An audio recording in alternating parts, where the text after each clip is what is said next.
bem com vocês? Bem, sejam bem-vindos a mais uma aula de matemática, a nossa aula sobre problematizando com a matemática. Então é uma aula aí que nós vamos trabalhar um pouquinho sobre alguns exercícios de lógica, né, algumas atividades envolvendo a lógica. Então vamos lá. Você vai precisar para a aula de hoje o caderno, o lápis, caneta e borracha.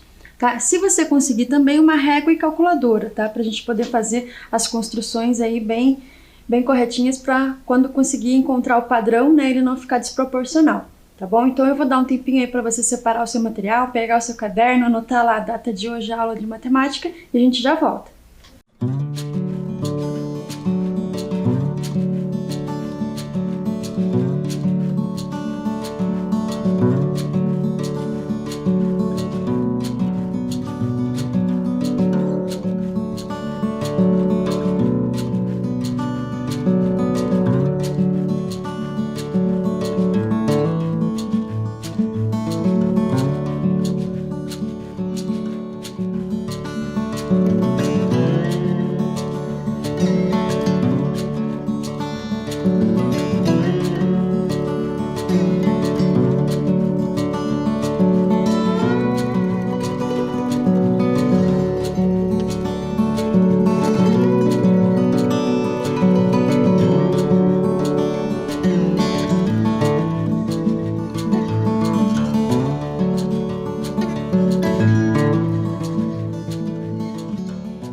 Então vamos lá para a nossa primeira situação do dia, a nossa primeira proposta, tá? Itamar acha que seu relógio está 3 minutos atrasado, quando na verdade ele está 12 minutos adiantado. Ontem ele compareceu ao trabalho julgando estar 8 minutos atrasado, porém, na realidade, ele estava. Então aqui nós temos 4 alternativas, ó, 3 minutos atrasado, 7 minutos adiantado, 5 minutos atrasado ou 5 minutos adiantado. Então eu vou dar um tempinho aí para você pensar nessa proposta, né, nesse atraso, ou se ele está adiantado. Dá um tempinho para você e a gente já volta.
Conseguiu descobrir se ele está adiantado, se ele está atrasado?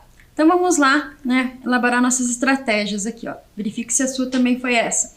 Vamos supor que o relógio está marcando 8 horas, então a gente tem que ter um ponto de partida, né, para conseguir estipular aí se ele está adiantado ou se ele está atrasado. Então, supondo, né, que o relógio esteja marcando 8 horas, ou qualquer uma, né, das 24 horas do dia. Então vamos lá, para Itamar o relógio está 3 minutos atrasado. Então se eu estou usando como base 8 horas, o relógio dele, se ele acha que está 3 minutos atrasado, vai estar marcando 7 horas e 57 minutos, ok? Porém, ele está, na verdade, 12 minutos adiantado.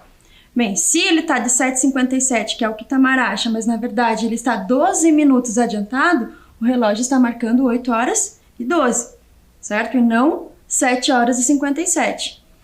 Então, qual que é a diferença aqui? Ó? É uma diferença de 15 minutos, pelo que o Itamar acha e pelo que realmente é, né? De 7h57 para 8 e 12, 8 horas e 12 minutos. Então, ó, 7h57 para 8 e 12. Essa é a nossa comparação aí. Então, o que que aconteceu? Ele chegou ao serviço achando estar 8 minutos atrasado. Porém, devido à diferença de 15 minutos, ele está 7 minutos adiantado. Então, ele achou que estava 8 minutos atrasado.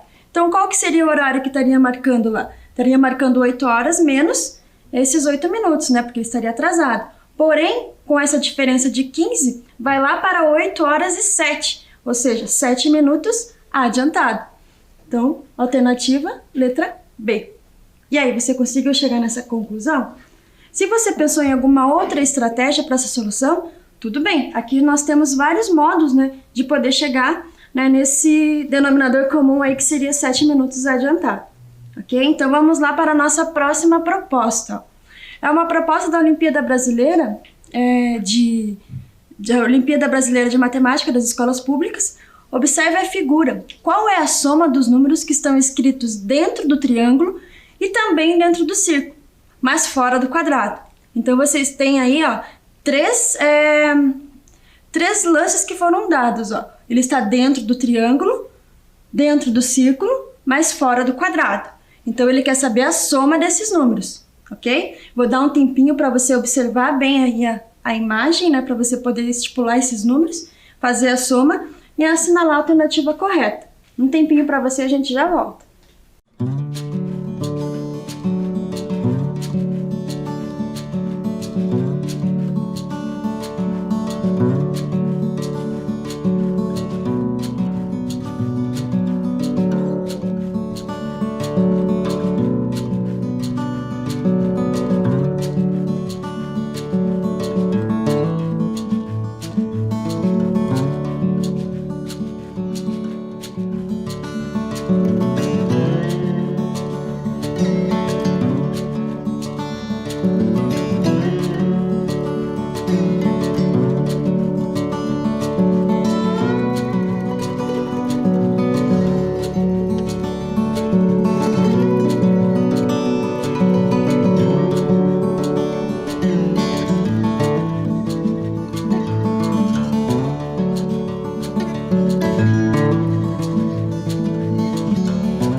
Então vamos lá para a nossa solução, ó. Lembrando que os números estão dentro do triângulo e também dentro do círculo. Então aqui eu tenho o meu triângulo e tenho o meu círculo.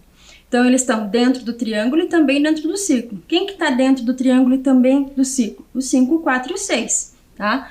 Mas eles têm que estar fora do quadrado, ó. Quadrado laranja aqui, ó.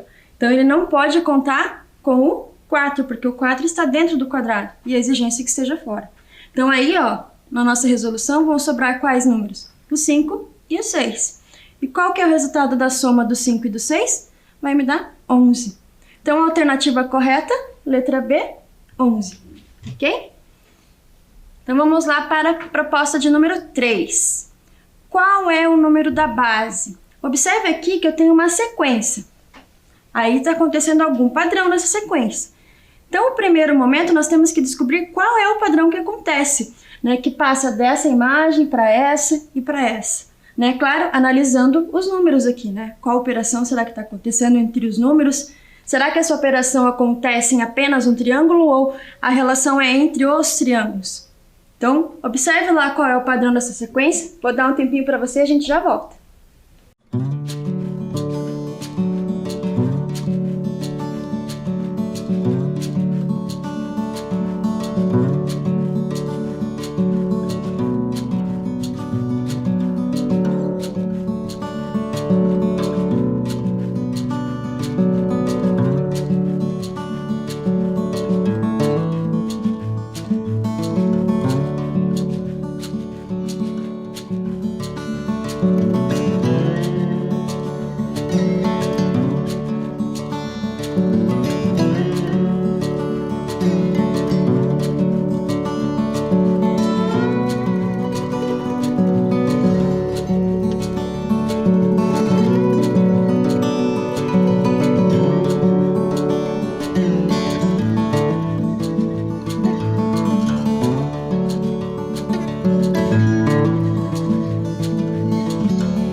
E aí, conseguiu estabelecer qual é a relação que está acontecendo aí, qual é o padrão dessa sequência? Então vamos lá. Observe aqui o que acontece com o 4 e com o 5. Se eu multiplicar o 4 e o 5, eu vou ter como resultado 20. E aí, se eu dividir esse 20 por 2, eu vou ter como resultado o 10. Vou tentar fazer esse mesmo padrão para esse aqui. Então, se eu multiplicar o 5 pelo 5, ó, multiplicação, eu vou ter 25. Se eu dividir pelo 5, vai me resultar 5. Então, para eu descobrir esse número aqui que está faltando, vou fazer a mesma regra. Então, 4 vezes 1 dá 4. 4 divididos por 1. Então, a alternativa aqui para esse número faltante é o número 4. Ok? Então, aqui, a regra não acontece diretamente entre os triângulos, mas é a partir do movimento que está acontecendo no primeiro, também o movimento que está acontecendo no segundo, que a gente vai conseguir estabelecer o nosso padrão para o terceiro e os consecutivos que vierem aí na sequência, certo? Então vamos lá para a nossa proposta 4. No padrão dos círculos abaixo, coloque números de 1 a 9, de modo que a soma dos 3 círculos ligados, tanto na vertical, quanto na horizontal, quanto na diagonal, seja igual a 15. Então, aí você tem que distribuir os números de 1 a 9, né, nesses círculos aqui, de modo que ele obedeça, né, a seguinte relação. Então, na vertical, horizontal ou diagonal, a soma tem que dar 15. Vou dar um tempinho para você e a gente já volta.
E aí, conseguiu distribuir os números de 1 a 9 de modo que a soma de 3 deles na diagonal, na vertical ou na horizontal seja igual a 15?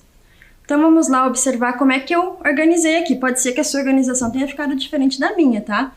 Então vamos lá. Se eu colocar aqui o algarismo 1, número 1, número 2, número 3, número 4, bem, para essa soma aqui da 15, eu vou ter que colocar aqui o 5, 4 mais 5 dá 9. Do 9, quanto que vai faltar para o 15? 6. Então, essa primeira diagonal eu estabeleci. Agora eu vou ter que organizar para ver se as outras também vão dar nesse mesmo resultado. Aqui eu já tenho 2. Lembra que na vertical também tem que dar 15? Então, 5 mais 1 é 6. Para 15, quanto que vai ter que ser aqui? 9. Agora, observando essa linha aqui, a horizontal.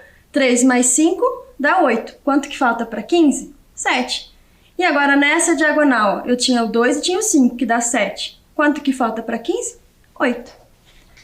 Aqui, ó, eu tinha o 6 e tinha o 5, que dá 11. Quanto que falta para fechar 15? 4. Então, aí tá a distribuição que eu fiz. Mas pode ser que você tenha começado com 1 aqui, ó. Então, ele vai mudar a sequência dependendo de como você começou. Onde que você colocou o número 1?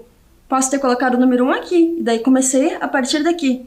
Então, cuidado, não se fixe nessa sequência especificamente, né? Mas sim no padrão que a gente estabeleceu aqui para poder resultar na soma igual a 15, ok? Então, vamos lá para a nossa proposta de número 5. Ó.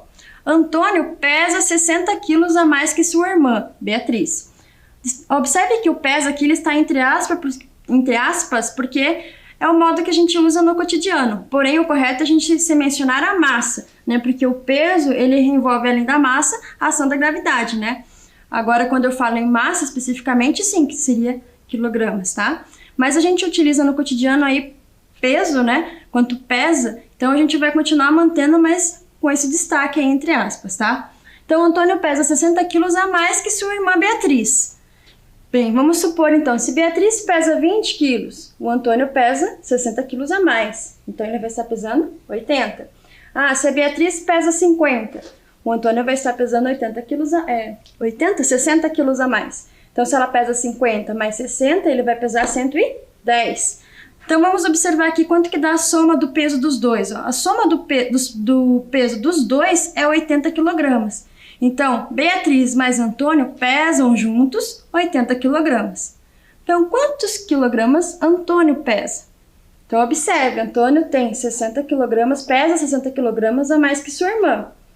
E os dois juntos pesam 80 quilogramas. Então, eu quero que você determine aí qual que é o peso do Antônio. Um tempinho para você, a gente já volta.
Então, descobriu aí qual que é o peso do Antônio?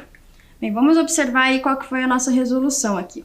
Antônio pesa 60 quilos a mais que sua irmã. É um dado que está lá no enunciado. Então, eu coloquei 60 mais o peso da Beatriz, porque eu também não sei o peso da Beatriz.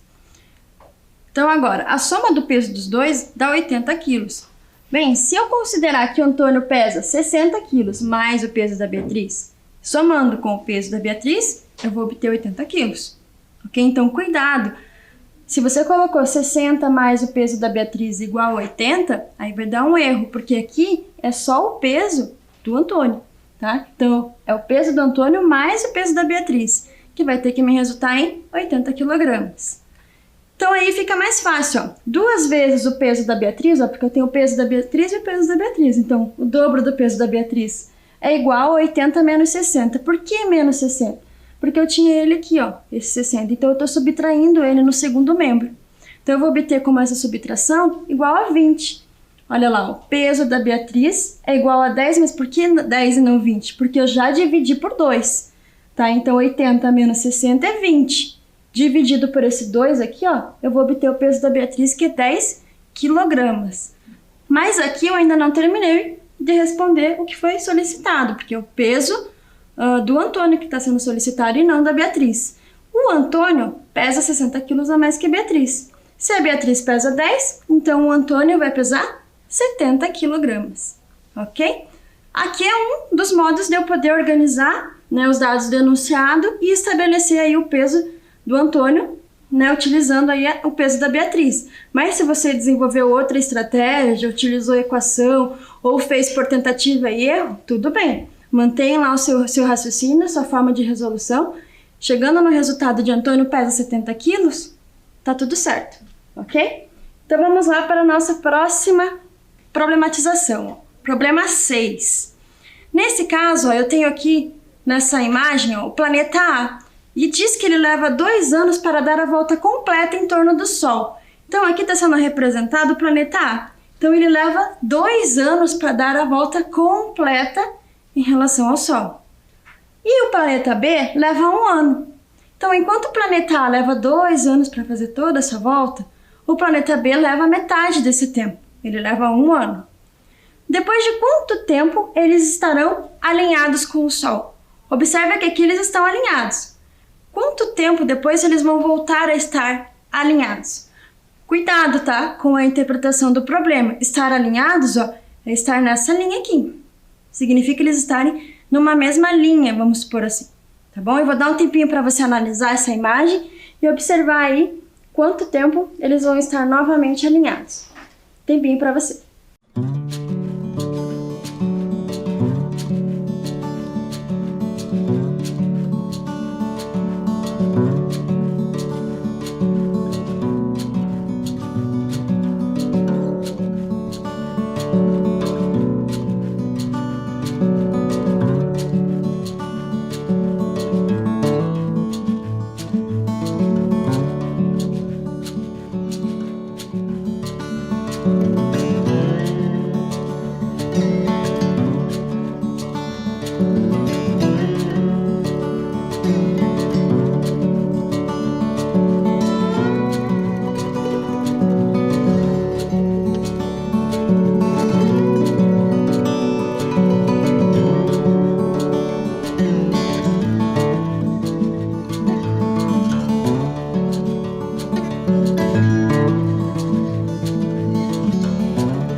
Então vamos lá, ó. Só lembrando que quando a gente tem esses tipos de problema, quando que, por exemplo, eu tenho duas bicicletas, né, competindo num percurso circular, né? Quando que essas bicicletas vão se encontrar novamente? Aí é diferente da pergunta que está sendo feita aqui, tá? Aqui está perguntando quando que elas vão estar alinhadas, e não quando elas vão estar na mesma posição que estavam inicialmente. Tá? Então, cuidado, porque para outro motivo, que nem aquela da bicicleta, a gente pode muito bem utilizar o mínimo múltiplo comum, né? Nesse caso, a gente já não consegue. Então, vamos lá, para a nossa resolução. Observe que o planeta A que estava aqui, ó, agora ele está aqui. Por que ele está aqui? Porque ele leva, ó, um ano para poder fazer metade da volta, porque ele leva 2 anos para fazer a volta completa. Então, aqui, ó, um ano, ele parou aqui o planeta A. Agora o planeta B, ele fez a volta completa. Por quê? Porque ele leva 1 ano para fazer a volta completa. E observe que eles estão novamente alinhados. Então, qual foi o tempo que levou, né, para eles estarem novamente alinhados? Ó? Levou 1 ano, tá? A volta completa para o B e metade da volta para o A. Então, eu posso responder aí, depende se tivesse alternativa, poderia responder 1 ano ou 12 meses. Né? Porque aí depende se a alternativa se tivesse, né, estaria em meses ou em ano, tá bom? Então vamos lá para a nossa última proposta. Encontre os pares. Essa atividade ela vai exigir de você uma visualização. Além de uma visualização, ela vai exigir também algumas simetrias, tá? Ou você vai verificar uma simetria de rotação ou de translação. Então você vai ter que estipular aí os pares que estão combinando. Tá bom? Eu vou dar um tempinho para você e a gente já volta.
Então vamos lá encontrar os pares, né, que se correspondem aí nesse caso. Então olha lá, a figura H corresponde à figura E. Então se eu girar ela e deixar na mesma posição, ó, observa que eu tenho 1, 2, 3 quadradinhos na base, aqui eu também tenho 3 quadradinhos na base, e tenho 2 triângulos, aqui eu também tenho os 2 triângulos. A letra A corresponde à letra F. Aqui é mais fácil, né? É só eu girar um pouquinho, vou girar um ângulo aí, eu acho que de 30, 40 graus, que eu vou obter na mesma posição da figura A, tá? Então eu tenho 1, 2, 3, 1, 2, 3 e tenho 2 triângulos também aqui nas extremidades. Agora eu tenho a letra C correspondente a B, ou a B correspondente a C. Então, novamente, aqui parece até aquela imagem do jogo do Tetris, né? Que a gente tem que encaixar as pecinhas. Então aqui, ó, eu tenho 3 na base e 1 no meio superior, né? E 1 no meio aqui também superior. Então, se eu rotacionar essa imagem aqui, ó, eu posso encaixar ela, sobrepor ela exatamente sobre a imagem C. Aqui eu tenho também a letra D correspondente à letra G. Aqui eu também preciso fazer uma rotação de 90 graus. Rotacionei 90 graus, eu vou chegar exatamente nessa imagem. 3 quadradinhos, um triângulo na extremidade. Então aqui, ó, tá as correspondências. Então o A com o F, o E com o H, o D com o G e o B com o C, ok? Então, para a nossa aula de hoje é isso. Eu espero que você tenha conseguido acompanhar aí, nesse tempo de resolução, conseguido elaborar estratégias até diferentes do que a professora colocou aqui. E eu te espero na próxima aula. Até mais!